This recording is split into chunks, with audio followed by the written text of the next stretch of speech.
Home on the Range, episode 15, comes to you from deep behind the pandemic lines, where we start talking pangolins, undercooked bats, and communists, oh my. We also cover what a wet market is, my simpleton observations on all of this, so hang on, this one's gonna be rough. Join me on the other side.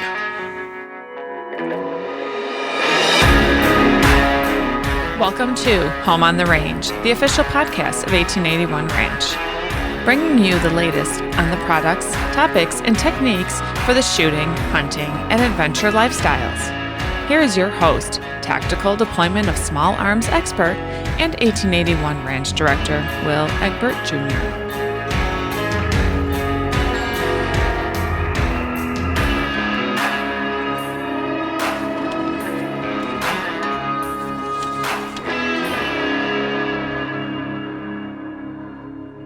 Hey everyone, Will back again.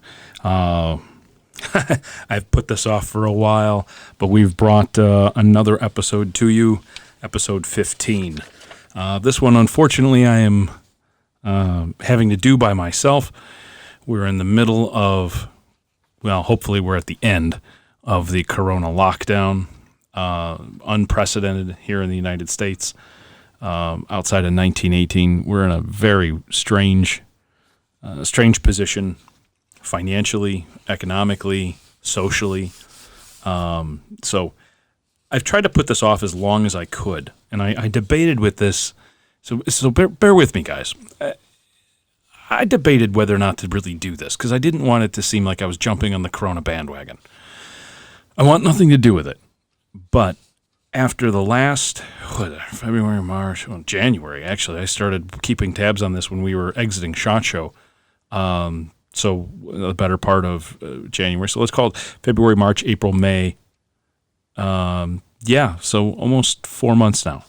I've been keeping, I don't want to say detailed notes, but I definitely have 20 pages of observations here and some research and some highlights that I want to cover with you guys. And I made it sound all doom and gloom in the beginning because, when you throw communists in the mix, everybody's hair on the back of their neck starts to stand up and you start looking under your bed. You start looking under your bed at night. Yes, this is too funny. All right, so I entertained myself. I'm sorry. I'm just a child. I was actually some guy on an internet forum, on a YouTube forum, just asked me the other day. He goes, "What are you, 12?" And I wanted to smack him back with something really nasty, and I left it alone. But you know what? I really should go back and answer this joker and be like, "No, I just have a better sense of humor than you do." Obviously, I don't take things as seriously as most. So let's do this. Remember, the information I'm going to give you now. Let's go over a quick little disclaimer. I hate these, but lowest common denominator, that type of thing. The information I'm going to give you should be verified by yourself or an external third party. All right, this is for entertainment purposes only. By no means does this bring upon any opinion, value, or beliefs of myself or anyone else. There are going to be some of my personal beliefs here, but they're more questions and questioning my beliefs and why I should believe this or that.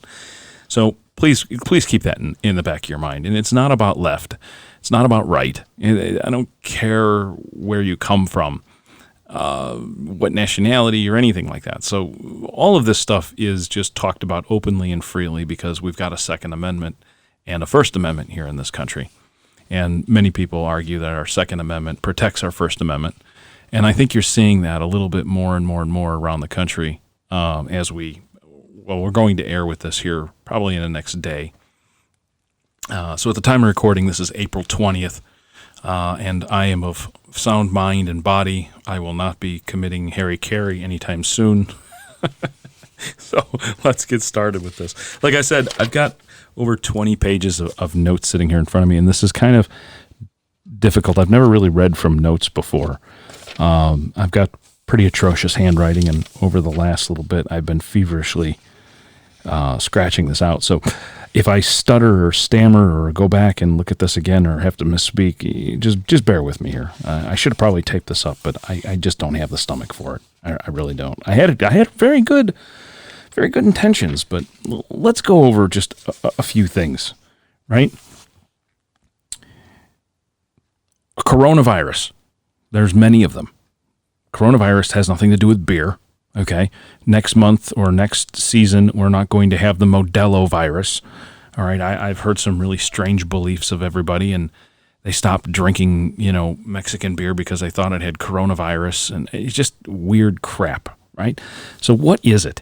And not many people are talking about this, but it's a viral pneumonia.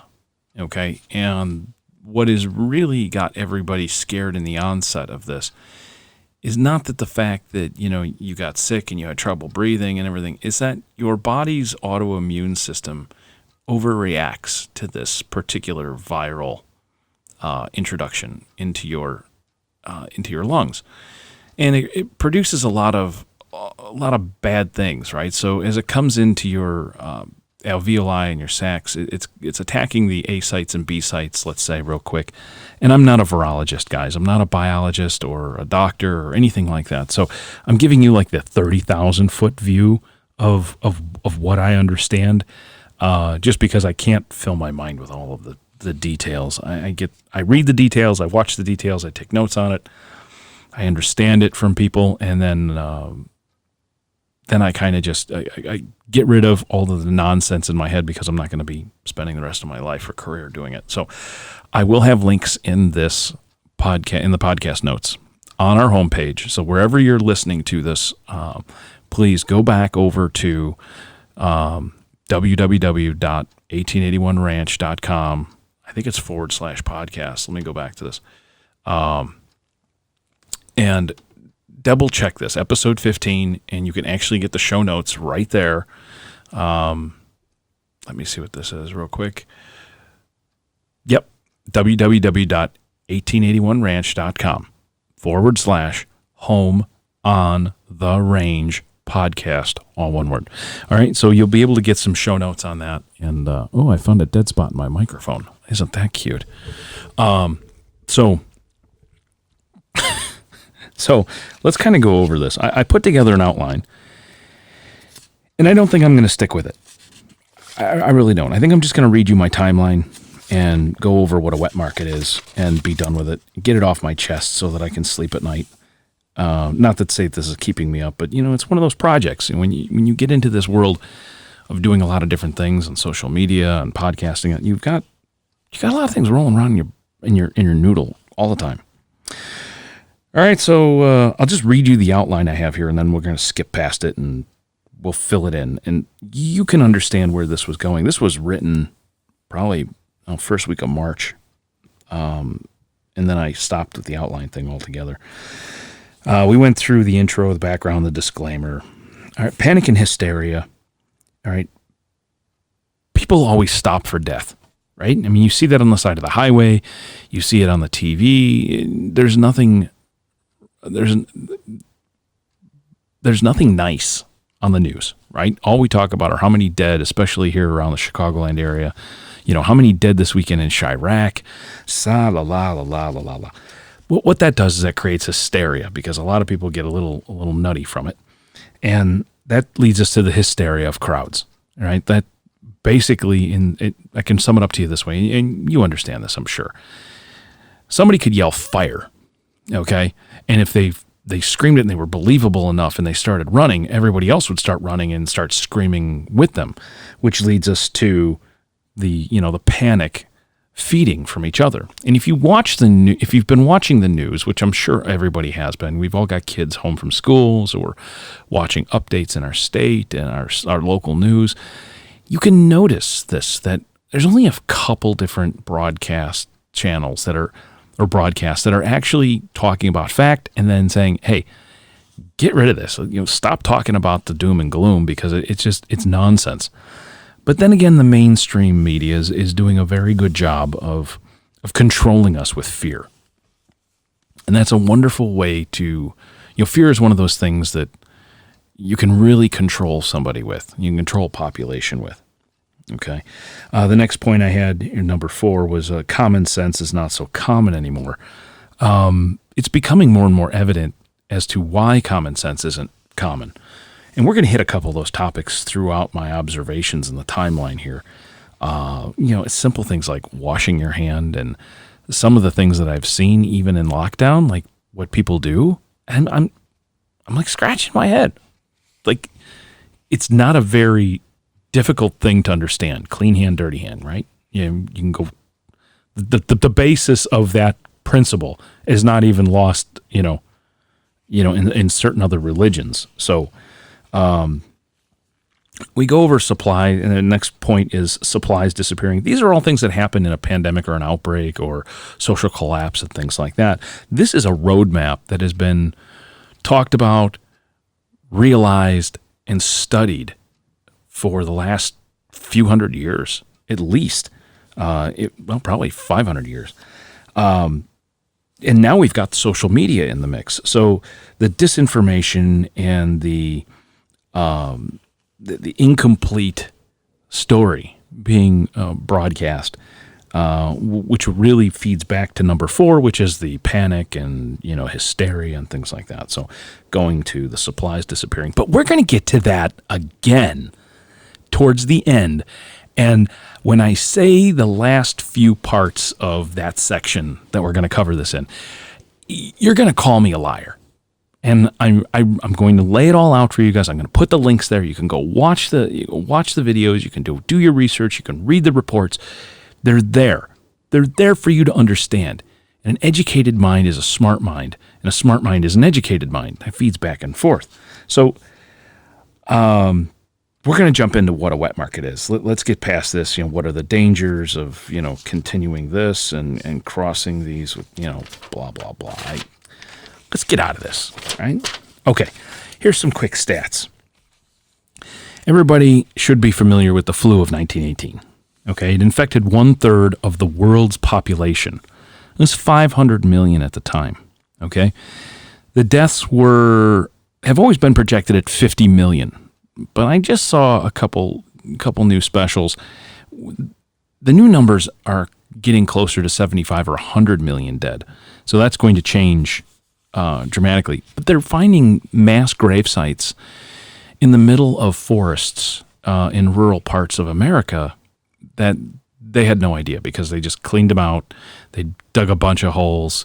They put a bunch of bodies in it, and they covered it up, and they closed down the town basically. Or there was 4 or 5 little homes out in the middle of a rural nowhere, and that's that. But they've been using sound penetrating radar, and they've actually been doing some excavations, and they find more and more of these mass grave sites here in the U.S., and they all date back to around the 1918s. You're not gonna throw your family members into a mass grave and just cover it up. I mean, you're not going to do that. That's typically what happens when you've got a pandemic or an epidemic, outbreak, something like that. Okay, so it lasted 2 years. It was January of 1918 to December of 1920.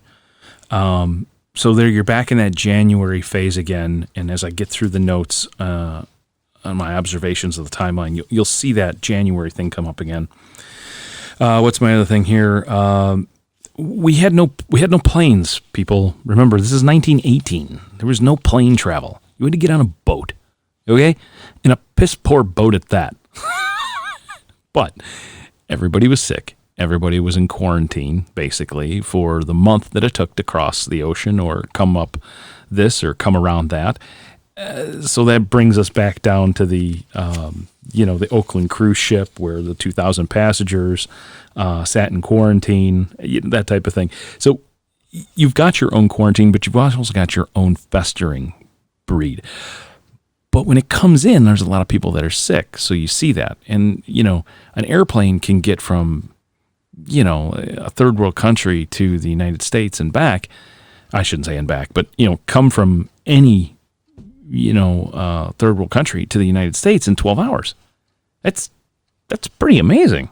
I mean, you can go around the globe in 12, 16 hours max. So we were able, and airfare is cheap, right? So we've got all that. They didn't have trains in 1918. That wasn't really moving around all that much. So plane travel, train travel, it didn't exist. World War I deaths were 20 million. World War II deaths were estimated at around 70 to 85 million. That's 3% of the population at the time. The Civil War claimed over 600,000 people in deaths. They're also changing those numbers as well. They think it's more like 800,000 or 100, a million. But at any rate, let's get hung up on that BS. Something that also came up during this was the Stafford Act. Now, the Stafford Act has been around for quite some time, and it's been, I think it's 1988. I'm pretty sure. And it was redone in 2006. It was redone again in 2018. It was redone again just recently. The Stafford Act is kind of like the running joke in the conspiracy world, where FEMA's granted wide sweeping powers, and they even make fun of this not make fun of, but they make mention to this in the X-Files movie back in the 1980s. Or was that 90s? I can't remember. Was it 90s? Oh, who cares? But this has been a wide and accepted, talked about conspiracy theory forever, right? You've got an outbreak in North Italy coming out of China, so we'll talk about that. Bad news and good news. You had 1918, you got H1N7, H1N1, and H7N9. You've had a bunch of these, all right? So let's do it. Okay, we're going to skip all this. We're going to go back to that later. Okay, here we go. So what is a wet market? For those of you that think that it's just selling fish because the fish are wet, yeah, that's about half of it. A wet market is where they're openly butchering animals, and the wet refers to the blood. Okay, and everything is constantly being wet down with hoses, or the floors are all wet, that type of thing. So it's a kind of a, there's that joke of like, oh, you're going to do a little wet work, huh? You're going to, meaning, assassination work and stuff like that. So that all kind of stems around in the same thing, but it is definitely one of those terms that is just, it's a blanket term, and it's kind of, I don't want to say plebeian, but you get what I'm saying. They're open air markets where live animals are housed, slaughtered, and sold. Okay? So if you haven't seen pictures of a wet market, you should probably hit Google Images. And from what I've learned about Google now that we're sitting in quarantine for 6 weeks, that's also pretty scary. But that's a topic for another show. All right, so animals are stacked in cages on top of each other. And these animals are not the same species, and lower tiers are usually covered. When I say lower tiers, like here, you might have a row of ducks, and then on top of it, you've got a row of cats, and then on top of that, you got a row of, flying bats, let's say flying birds, flying animals like bats and things. And because they're caged and pushed around and manhandled quite a bit, their stress levels are high, so they develop diarrhea. All right, I mean, you know that from when you get a lot of stress or you're under a lot of pressure, and that sometimes your digestive system just says, you know what, we're just going to flood the system, and let's get rid of some of this stuff. So if one of those animals is infected with something and it urinates or defecates, it's going to go down to the next animal. Now that next animal is living in it. They then take it in, breed it, fester it. It goes down to the next animal, and then it goes to the floor. So let's say now we go down to the bottom and we grab ourselves a little cute little duck. Come here, little quacker. Now you're covered with all sorts of nastiness. And I give you a quick dunk in the water, in the bucket of water that's sitting next to this old wooden block, with a meat cleaver there. Now you're live, and I dunk you in the bucket, and I wring you out real quick. And it's just a real cursory dunk just to get some of the gunk off you. So that gunk goes in the bucket, and it festers in the bucket because there's no ice, there's no proper refrigeration, and these animals are live. So here we go. Let's not get off the top. Let's not get too deep into the weeds. So they're covered with all sorts of liquids from everybody else above them. Urine, pus, feces, blood. And it's mixing with everyone else's contents as well. Now, I'm not saying that China has the only wet market. All right, there are wet markets all around the globe. Africa, Central America, India, Asian islands. But what makes China particularly well known for its offerings is that it covers multiple continents in one place at one time. Now, this might not seem very, like, yeah, whatever. But it's particularly disturbing when you understand that each continent, when you get into virology a little bit, and if you've ever traveled to Africa or had anybody that's traveled around the world, you can kind of remember back, because people talk about getting your vaccinations and things for the host country that you're going to. And you remember we came here, and what did the Spanish bring? I can't remember now. I'll have to. You guys will figure it out. Sometimes I have gaps in that. But the smallpox and the blankets that we gave to the Native Americans and things like that. So you can understand that each continent has its own set of, let's call them, domestic bugs. Those domestic bugs should not be allowed. I'm going to say allowed is just in cursory here, okay? Just leave it as a generalization here. They should not be allowed to mix with other continents' bugs, for the simple reason that you should, as a progressive series of species or human beings, limit the cross mutations of viruses and things like that. If you don't, it makes it increasingly harder and almost impossible to trace back to patient zero or host zero. In order to get a vaccine, you have to know where it came from. And if you've only got, let's say, the last host before it came to humans, you don't have the entire virology makeup of that strain. And while DNA sequencing and things have gotten very advanced, and we've got supercomputers and all this kind of stuff, and you can go on Amazon and all Cisco and all sorts of stuff and rent supercomputing time, we still are just scratching the surface of all this stuff. Okay? All right, so we're going to talk about the Wuhan market, because that's what this is, right? It's that's where everyone says it came from, and there are certain things that I did not cover, which I'll talk about real quickly, but we're going to talk about the wet market in Wuhan. It specializes in wildlife.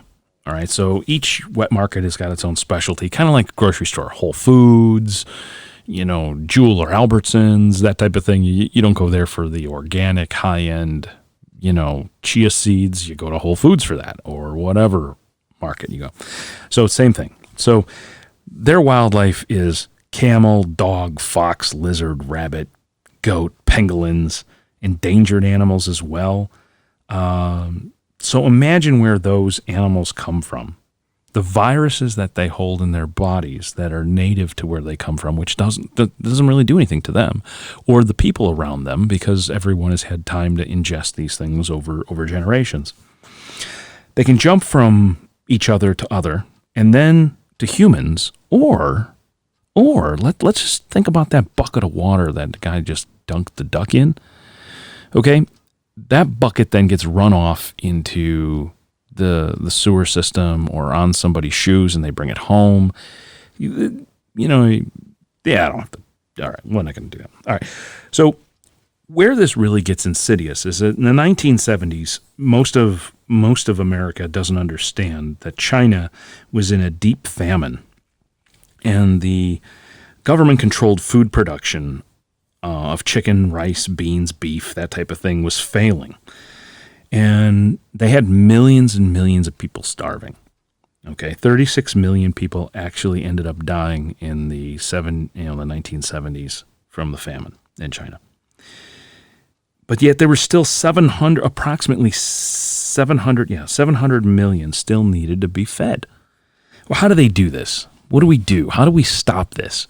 Because now over the next couple of years, we've got to figure out how to keep our people from revolting and just chewing their way through the city gates, so to speak, because they're so hungry. So in 1978, China's regime came up with a series of products, let's call it, in controlling food production and sending that off to everyone. Okay, so instead of keeping that under control themselves, they set that out for smaller farmers and that type of thing. So smaller farmers couldn't compete with the larger guys that were doing the larger farms, doing beef and chicken and things like that. So they resorted to catching wildlife and selling it at the market as quote unquote meat. And I'm going to make a really funny joke here. I find it funny because I ask I ask my in-laws, I'm like, oh, what is this? And they refer to it as meat. And they're one generation off the boat from Sicily. And I got to tell you, there's just things that are just lost in translation. And you take it for granted. But meat, it's just a generic meat. I said, well, all right, great. It's meat. What is it? Chicken, pork, beef. What is it? No, it's meat. And then I say, or they say veal. Right? And I'm like, well, yeah, that's beef. All right, so we're having veal, beef, whatever. And on a side note, I refuse to eat the veal. All right, just so everybody knows.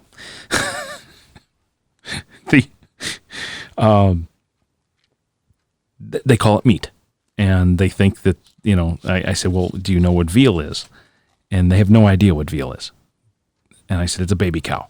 And I go into it, it's kept, it's kept in confinement. It's separated from its mother. It's only fed milk and blah, blah, blah, blah, blah. And it's slaughtered at a young age. And they look at me like I've got 3 heads. They can't understand it. And they're like, no, it's veal. I said, yeah. Veal's another word for baby cow. And they can't wrap their head around it. So there is that lost in translation thing. So when these Chinese farmers and peasants start having to raise, catching and raising wildlife, that was the only way that they could survive by eating meat. So that was their meat substance. They didn't really care where they got it. Because the larger companies dominated all the established food lines, right? So they had to get creative. So they would sell things like snakes, bats, turtles, rats, animals that they could find out in the field.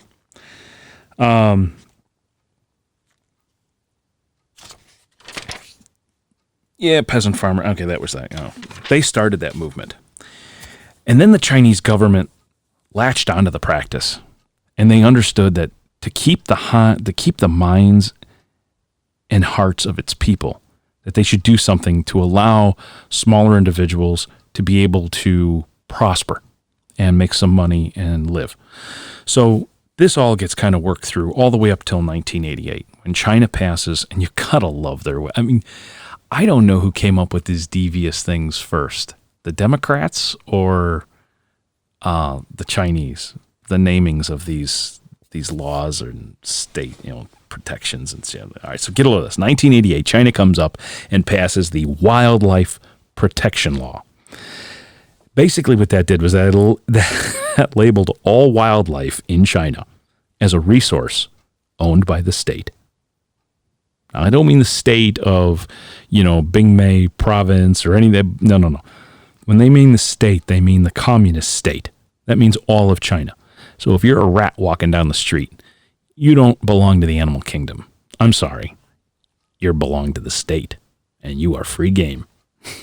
Okay, so that also encouraged the breeding and farming of wildlife. Now it's legal. It's completely out there, 1988. Now remember what was happening in the United States in 1988. We had the creation of wealth that was absolutely unprecedented. Well, I shouldn't say that. There was a few people back in the day, right, in the 30s and 40s, that started that whole industrial revolution. But in the 80s, we started seeing cell phones. Like we had car phones, and they were big and they were mounted inside a vehicle, and but we had cell phones starting, and that was a way for us to start bridging the gap for getting business done on our way home. So a lot of this started to really move around. All right, so in 1988, China goes, aha, we're going to do this. So these small farmers turned into industrial operations overnight because they started rapidly growing in confinement all these different types of animals. Now, I'm going to list some of these, and you got to wrap your head around this for a minute, okay?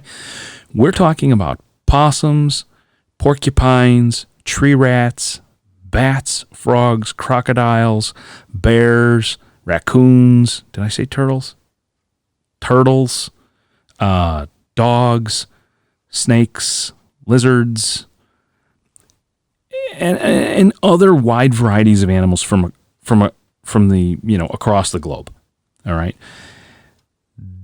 This then led into what was still going on, is the illegal wildlife industry. All right, so that's where the tigers, rhinos, pangolins, cervets, that's where those animals come into play. Now, they take it one step further. This was growing so rapidly that in the 1990s, until the SARS outbreak in 2002, this was like pandemonium over there. I mean, it was like, woo, if it walks, crawls, or slithers on its belly, flies through the air, or swims in the water, we're hacking it up, we're farming it, we're selling it. So, I mean, it was, and you're also talking about a group of people that don't wash their hands, right? It's in their culture from way back. They don't understand the concept of soap. And if you don't believe me, or you think I'm being racist, which is a joke, you should really get in a plane, get in a boat, I don't care if you row your ass over there. You should walk around. You should really talk to your Asian friends about their mom and dad and have an open conversation. Be like, hey, I heard this one day. Do your mom and dad really don't believe, or your grandma and grandpa don't believe in soap? And they're going to laugh and be like, yeah, no, they never grew up with it. It's not that they don't believe in it. I said that wrong. It's not that they don't believe in it. It's that they never knew it. They never knew it existed in their world and how they were raised. And this is nothing bad. I'm not pointing fingers. This is nothing evil on my part. This is just the facts of life. They were not exposed to it, so they don't know about it. And when you don't know about it, it doesn't become culture. It doesn't become part of your everyday, your living. Okay, so here we are at 2002. Bam, we've got a SARS outbreak. This 10-year practice of cutting everything up and butchering it out in the open markets, putting it in plastic bags, no refrigeration, just letting piles of blood, feces, pus, urine, all sorts of stuff laying around on the ground, and people walking around in sandals, and putting their meat on the ground and looking at it, proved to be, watch this, virally dangerous. Now, I understand the next number I'm going to give you is not that great, but you have to imagine what it was, how it got spread, and where it went. So now we're still talking about 1998 to 2002, right around there. It killed 800 people, but it killed them in 29 countries. And that was just SARS. Now, I'm not gonna go down the the rabbit hole of virology, but from what I understand, SARS is very weak. It's fragile. All right, so for it to cross 29 countries in 2000, that's pretty amazing. I mean, that kind of should pick your head up as just somebody who can put 2 and 2 together and come up with 4-ish, maybe. You should be kind of scared. Okay, so China comes in and they shut down the wet market. And a few months later, they declared 54 species, including the civet cats. What did I say here? What is this? Okay, so they shut down the wet markets. Then a few months later, they put on 54 species that you could farm, including civet cats, despite the SARS risk. All right, so they went back after this thing in 2002. In 2004, the estimates put the wildlife farming industry at around 100 billion won. Now, it's pretty insignificant, but 100 billion won actually was able to exert significant influence on the Chinese government with lobbyists. Gee, I wonder where they figured out how to leverage the lobbyists. All right, so the elites control the lobbyists and the corporations. So we understand how that works. So in 2016, they sanctioned the farming of endangered species, tigers and pangolins. And, I keep talking about this, the pangolins, but the pangolins are that armored, what is it? Look like an armored badger or anteater or something like that, right? This is where it gets really insidious. Now, the Chinese don't want to get rid of this because there's too much money to be made, and the lobbyists are having fun, and the elitists want to eat their, endangered half-winged bat or some crap that they dug up out of a cave that's damn near endangered, so that they look special and important. So in 2016, you're going to love this. They sanctioned this farming of endangered species of all these different types of things and promoted these products as tonic remedies or tonic products. Now, for those of you that don't know what a tonic is referred to in the old days, it's voodoo. It's a voodoo mixture of whatever. Here, drink this tonic, Caesar. You will feel better. These tonic remedies or products are there, and they're designed, and they're being talked about and promoted by the government, the regime, to maybe foster a larger male reproductive appendage. Okay, I'm trying to say this as nice as possible because whatever. I'm trying to keep this as clean as possible. I can derail this episode in about a breath. So I'm really trying to hold on here, guys. All right, so you get a bigger appendage. It's better for bodybuilding or enhancing one's certain type of drive, and as well as disease fighting. Now, this is pretty important because when you look at some of the pictures of the open air markets, you're going to see pictures of people sitting in what appears to be like a bus station, like a bus terminal. And the ceiling's around maybe 18 feet tall, 14 feet tall, something like that. And around 9 feet, there are all of these medical hangers.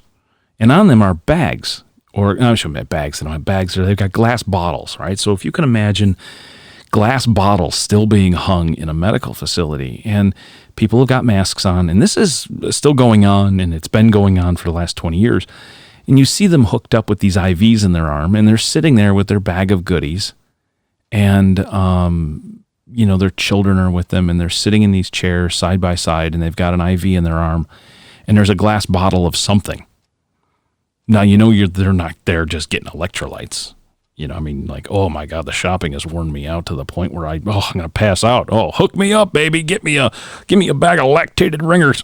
No, I don't think that's what it's for. I think that there's all sorts of problems that the Chinese people have to deal with just because of their diet and their socioeconomic background and things like that. So there might be something underlying there that we're not really watching, but it's important to watch the details. You really have to look in the background of a photo and kind of wrap your head around what's going on. All right, so the majority of China's population, let's get this out. They don't eat wildlife. Wildlife is turned into a very profitable thing, and they can't afford it. Okay, so the sectors that are mainly eating this are the wealthy and the powerful. So that just goes without saying. If I can charge more, if it can be weirder, if I can sell it to more people. Now, remember, where are we at here? We're at 2016. In 2016, by this time, I also have to remind everybody that right now, China's got this boom of the middle class. And because there's been so many years of Alibaba and Amazon and Made in China, there's been this increasing production of wealth. So China has this booming middle class. They have cars, they have highways, they have all sorts of things that normal people can actually have. Houses, so there's something going on there. All right. So it's expensive. You can get there. All right. So one more tidbit about the wet market is that when you stand there, most people, think about when you pick up a watermelon. You thump it, right? You tap it. You squeeze a tomato. What do you suppose you do with a piece of meat? Huh? You're going to check for freshness. How are you going to do that? Well, no one's walking around with gloves and nothing's in plastic baggies, so they poke it. They poke it with their finger. And they poke this one, they poke this one, they poke this one, then they sit down on the ground and they play with this. They take their sandal off and then they poke some other meat and they just walk through a pile of pus. Like this is very simple to understand. And it's not their fault. It's just the government is taking advantage of everyone else. That's what I believe. All right. And people lick their fingers right after testing the meat and count their money, lick their fingers to open the plastic bags. I saw these videos and, a lot of the details I miss. But when I saw that and you lick your fingers to grab the plastic bag before you put the meat in there, well, that's a way for transmitting that as well. So all over China, the hospitals have really no soap. Dental parlors are actually in open air markets. It's almost unheard of to see. It's unheard of to find toilet paper in any bathroom. There's definitely no soap or no sanitizer in those bathrooms. So you're talking about going back to like the 1800s, the 1600s. That's the time frame. So this is where I talked about earlier. There's no real cultural belief about washing the hands because there just hasn't been any soap and it hasn't been in their culture, and that's fine. There's been no soap in a lot of cultures. They do just fine. But most people buy their food on the street. Supermarket food is typically referred to or thought of as being not so fresh and more expensive. And the wet market food is usually fresh and less money. Now that comes from small farmers and small fishermen and things like that. So, and there's also other parts of the market that are not set up for this type of commerce because they're non-regulated sections or non-rented sections. And the owners of the market just kind of let it go, or the government lets it go because they don't care. They don't want to enforce it. So there's certain parts of the market that are open air and wet that are not rented stalls. All right. So there's no hose. There's no drainage. There's no, appointments made to handle any of these things. So there's crates of animals laying everywhere and that type of thing. All right. Now that I've turned your stomach, that gets you up to speed on what a wet market is. So anybody want to go for barbecue? So what was that? Wait. Oh, no. I think I messed that up. Oh, yeah. Nobody wants to go for barbecue? All right, I had to use the cricket button. Sorry. Oh, man. Okay, that's what happens when 6 weeks with your kids constantly doing e-learning. You lose your brains. All right, let's go over the timelines. This is what I've been able to put together from CNN, which at this point everyone's rolling their eyes and yeah. But if CNN put it out, they can't hide from it. Okay, so if you go between that and you just go by sitting in front of the boob tube and watching the highlights every night, you can put this together too. So December 12th through the 29th, we're seeing the first cases of this new type of pneumonia popping up in Wuhan. January 1st, China closes the Wuhan wet market. This is January 1st. Now, wait a minute. Where's my note? What's going on? Isn't there trade deals going on right now with President Trump, our president? And where am I? Did I lose that? I could swear that's when the trade deals, the trade talks were going on, right? So if I'm correct, and I'm feverishly trying to find my note here, I'm so sorry, guys. I'm burning these when I'm done. If anyone wants them, hit me up. You can have them. I don't want to be another check mark on Hillary's bumper. What did I do with that? It's got to be here. Okay, so I'm sure we'll bump into it. All right, so now that I lost my place. All right, here. January 1st, China closes the Wuhan wet market. January 7th, China identifies this as a novel viral pneumonia. For some reason, there's two parts of China, remember. All right, there's the Communist Party and the Republic. All right, so these things are coming out from the Republic side, okay? And the doctor who's coming out talking about this, he's silenced. He's shoved in a jail, and I'm going to get to that here in a second. But January 11th, they see their first death related to the coronavirus. Now remember, it's going to mutate. It's going to keep changing and things like that. But this is a type of coronavirus, and it's called COVID-19. Why isn't it called COVID-20? Oh, because as it comes out, this thing's been floating around since October, November of 19. How about that? So January 12th, we're seeing the second death in China. Started during the Wuhan lockdown. January 14th, Spain uses troops to lock down. Spain is starting to use their troops to lock down the country. What does Spain know that we don't? You know? Now, January 21st is the first reported case outside of China. It was Washington State. 10 days later, the U.S. travel ban hits. All right, so the 31st is when Trump locked down, and I don't quote me on this, right? So 30th, 31st, 19th, whatever, 29th. But it gets really interesting because on the 23rd, and I could have swore that right there around the 20th, and this is driving me nuts. I have got to find this. That they're in trade talks with the United States. They're penning their last little change to this. Yeah. Here we go. So we started our trade talks back in October. Well, it's been going on for a long time, but nonetheless, the trade talks started in October. And the U.S. was penning this with, let me see here, key timelines, October 11th. Yep, that's about right. So that's going on, and I'm jumping ahead. January 23rd. Now we're at January 23rd. China suspends the Lunar New Year.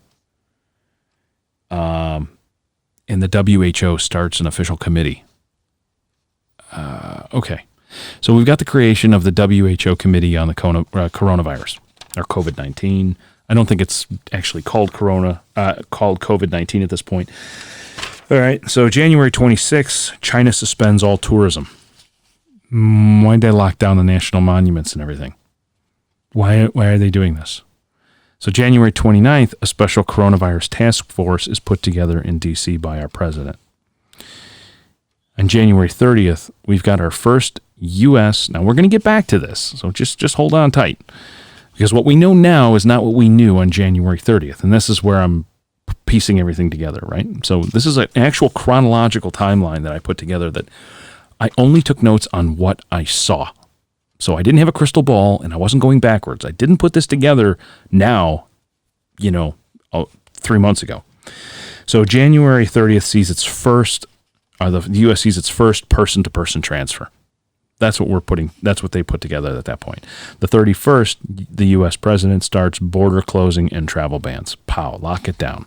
That's only 4 or 5 days after China suspended all tourism. That's right when we were supposed to pen the deal. Okay. Now, all of a sudden, I'm jumping ahead. So, all right, remember this January timeline, right? The first person dead outside of China happens around February 2nd. February 7th, China silences the Li Wenliang, I think, Yi Wenliang, the Chinese doctor for speaking out. They jailed his ass. All right? And whatever. So our U.S. fears on the newsstand starts. Odd shortages like 95% alcohol go up. Toilet paper starts disappearing, things like that. February 10th, the week of, Italy starts to see cases in other spots around the globe. So now we're starting to see this has gone from January 26th, we're going to say that, well, let's go back. Right? Let's go back to when China, Wuhan lockdown. All right, so January 12th. So January 12th, they locked down the Wuhan market. That's the clear thing. Let's concentrate on that. So January 12th, China knows it's got a problem. Now, I know there's been rumors about the Wuhan lab, and they actually work on coronavirus and da-da-da-da. We'll get back to that too, because I'm sure that has something to do with it, because it was said no, and then it was said yes, and then it was said no. Well, the papers actually came out, and they were working on that. So they have been studying coronavirus in that lab. Yeah. So there we are. January 12th is the date. All right. So we go from that to start seeing outbreaks in Italy and other cases around the globe on February 10th. That's pretty amazing. There you go. There's 30 days. We've circumnavigated the globe. We're already in the United States and Washington. We're already in Spain because they're locking down their country halfway through this, right? Now we're starting seeing N95 dust masks go on at Home Depot. They're limiting the masks at big box stores like Lowe's. Duct tape is missing. These are things that, if you're in the industry of manufacturing or home improvement or anything like that, you're in Home Depot quite a bit. And for Home Depot to be out of N95 dust masks, it was really freaking strange. Remember, we haven't even talked about Corona. It's still a joke at this point. In history, we're still laughing about, my wife dumped out my case of Corona beer because she didn't want me getting sick. These are the memes. These are the things that are going on in our lives at this point. We're laughing it off. It's a joke, right? February 13th, China replaces Shanghai mayor and party chief. Why? Why do they replace those guys?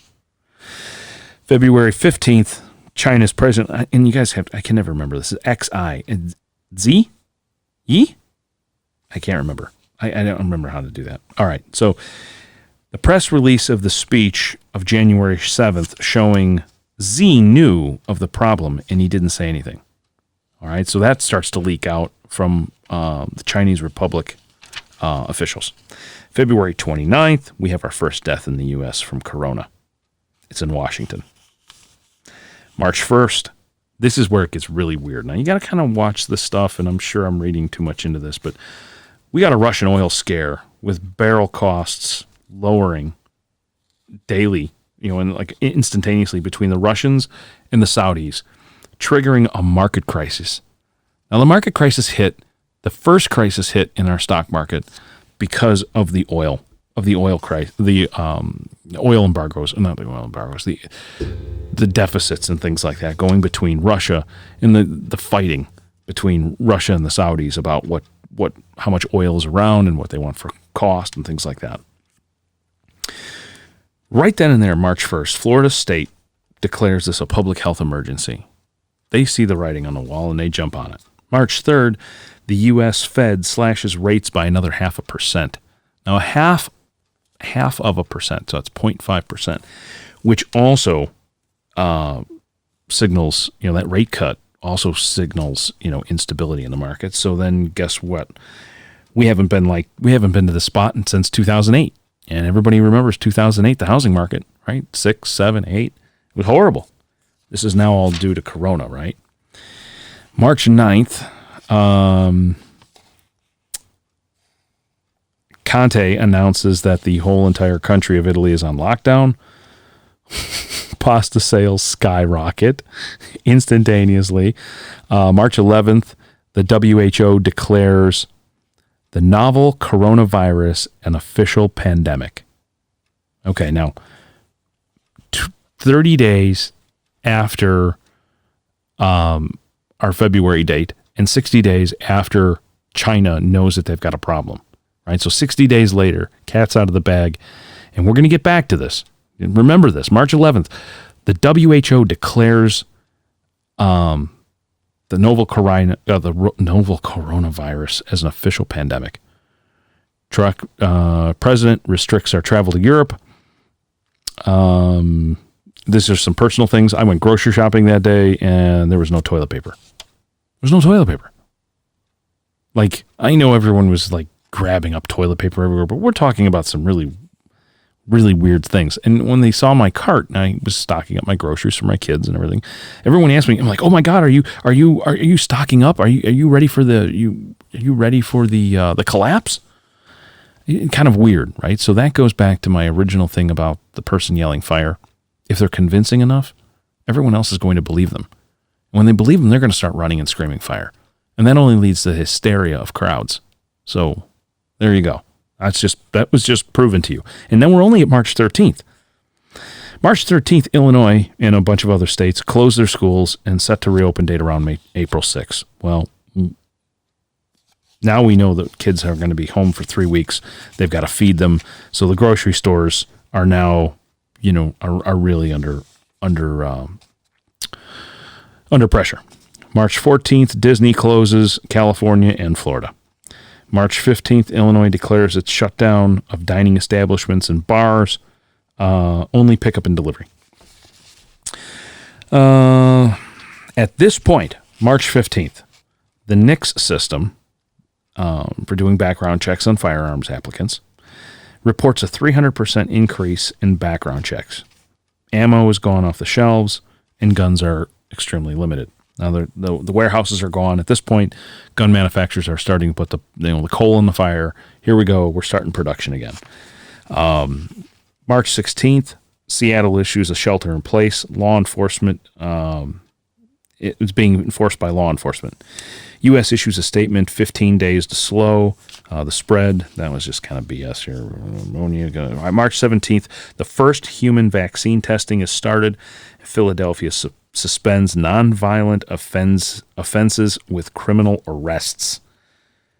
Yeah, let's do that, right? Illinois shuts down athletic clubs and gyms. That causes a nutbag case again. And we're at 6,000 cases in the U.S. China pulls all the press releases and the reporters' passes. I'm sorry, I read that wrong. China pulls all reporters' press passes. They kick them out of the country. Why in the hell would you do that? What, because we're covering the China virus? Give me a break. I have never known anybody, of Asian descent to be that thin-skinned. I mean, come on, give me a break. Why did they pull the press passes? Because we're leaking information. There are people in the Chinese Republic that are actually getting stories out to people, and now the U.S. news media is catching on.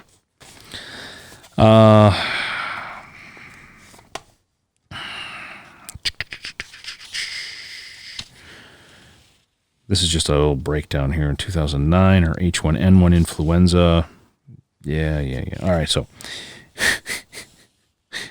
HIV, they think, came from chimpanzees.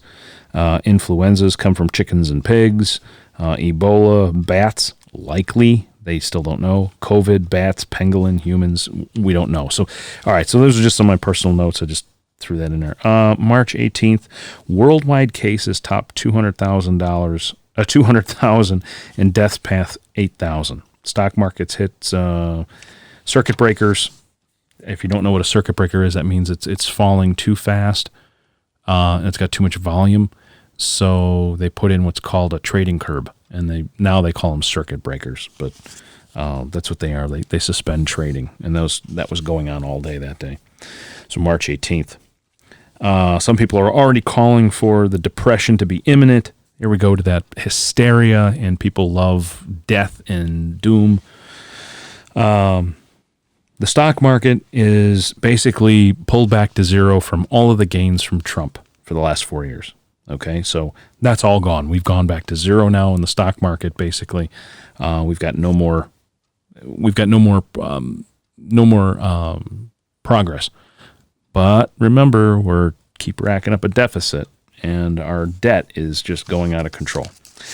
U.S. auto plants closed. GM, Ford, Chrysler, and Fiat are all closed on March 18th. March 19th, Florida closes the beaches, bars, and social events.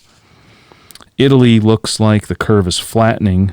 No new cases in Wuhan. March 20th, California, New Jersey, New York, Illinois put in shelter in places. Several cities like Baton Rouge, San Bernardino, they're starting to outlaw gun sales, and they want a shelter in place for 1 to 2 months. Schools closed to extended now to April 20th. Now people are spreading false truths about states shutting down in 3 hours. I can't tell you how many of those things I got from people, and they're like, oh my God, a friend of mine works at the this and that, and they said the state's shutting down in 3 hours. And the state's not shutting down. Like you can look at this and, people spreading these silly lies about China and Russia stories. The Chinese or Russians actually hacked this story. That was really cool.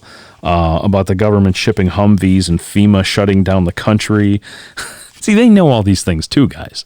They hear this stuff. So here they go about FEMA shutting down the country with the National Guard and the Army.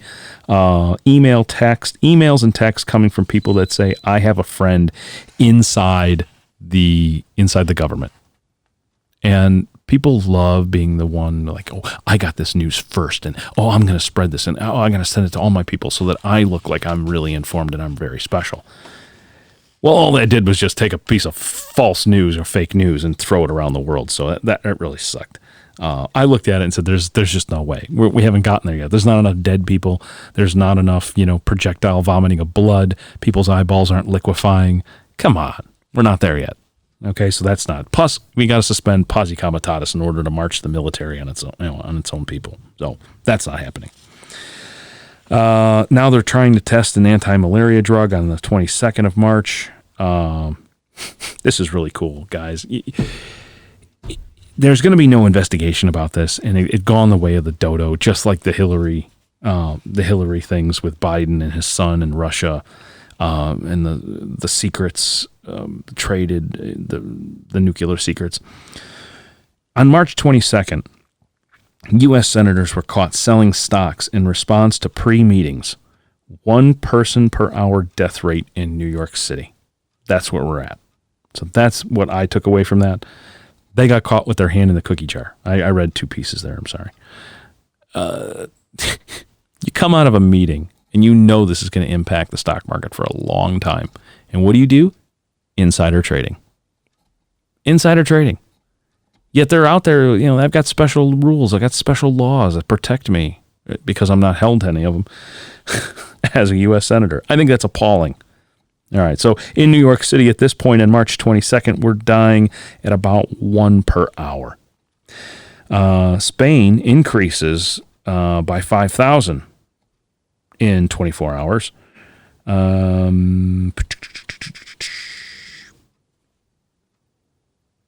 All right, so the president activates the National Guard and FEMA for New York, California, and Washington. Those are put together as aid stations. So they weren't shutting down the countries. They were actually adding aid to those areas because those states were unprepared. Now, Washington I can understand, but California and New York? Come on, man. That's silliness. They should...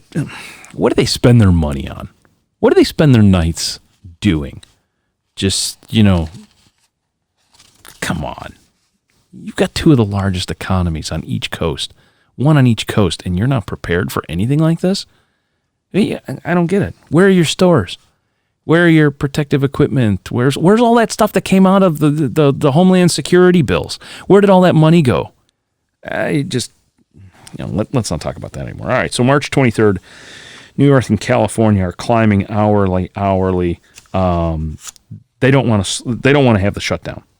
All right, so Pelosi won't sign the stimulus package. They're delaying the stimulus at this point on March 23rd. Now, we're just at what is this, April 20th? This is April 20th, right? Yeah, April 20th.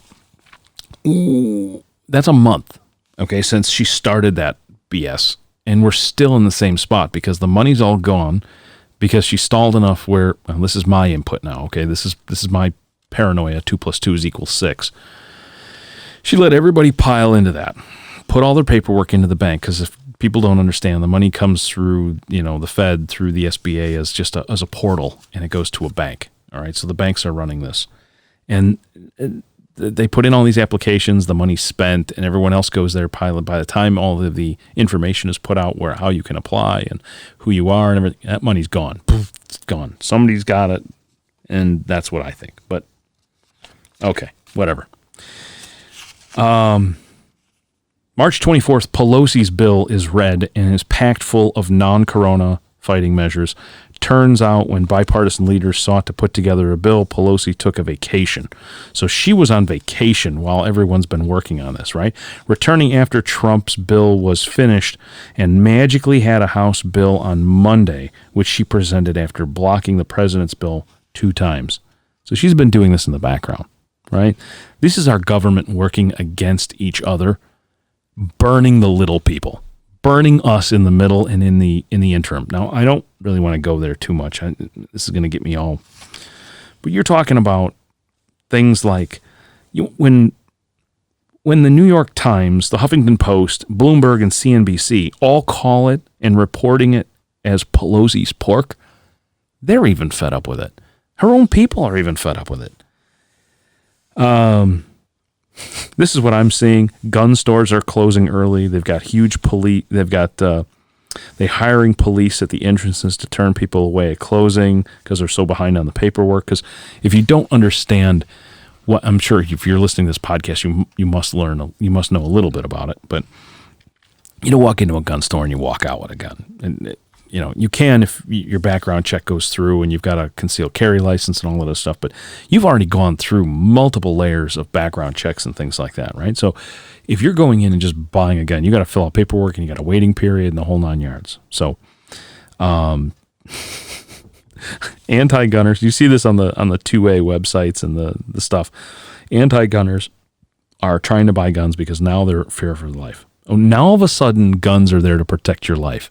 Okay, I got it. But they're pissed that they can't get their guns right away and surprised they can't have it delivered to their house. I'm sure you guys have heard these things in these stories. And at second glance, they seem to be right. So that's what's going on there. March 27th and 28th, China keeps people in quarantine while saying we're over the hump. Reports have gone silent on the WHO networks for several days. The U.S. tops Italy as most cases. But the millennials are not staying in. They're socializing. They're out there saying, oh, this is dumb. It's not going to affect me. I'm strong. I don't care. Okay, great. I don't care, right? Bloomberg reports pics of... this is coming out of the Bloomberg news feed. This is important. They're showing pictures of funeral homes in China with thousands of urns outside of them. Okay? Since February 1, China's banned funerals and farewells, and all bodies must be cremated. Since February 1st. Now, this is when that news broke. Not back in February. Not back at the beginning of March. This happened at the end of March. We're just hearing now that back in February, the 1st of February, China bans funerals, farewells, and all bodies have to be cremated. Well, why are there so many mass casualty sites or mass casualty, numbers piling up outside these funeral homes? I don't know. So now we've got reports of other mass casualty sites around major cities. Burn chambers, refrigerated trucks, things like that, trailers.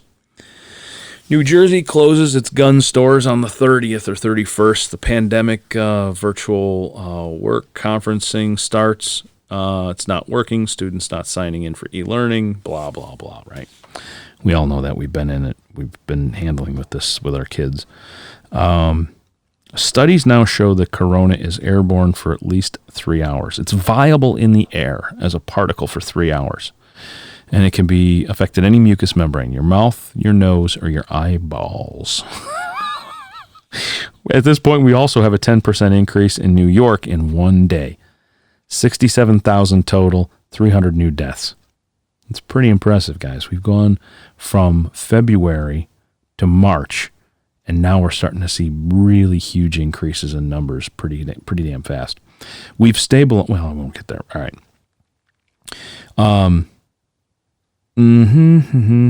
November 2018.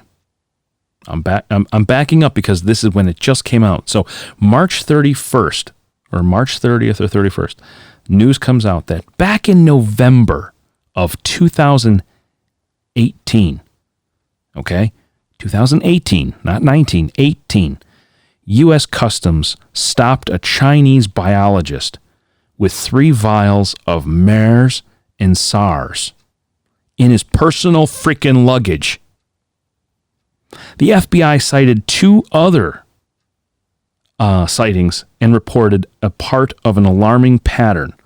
There's been 3 of these where the Chinese people, doctors, virologists, studies, they bring this stuff in their luggage.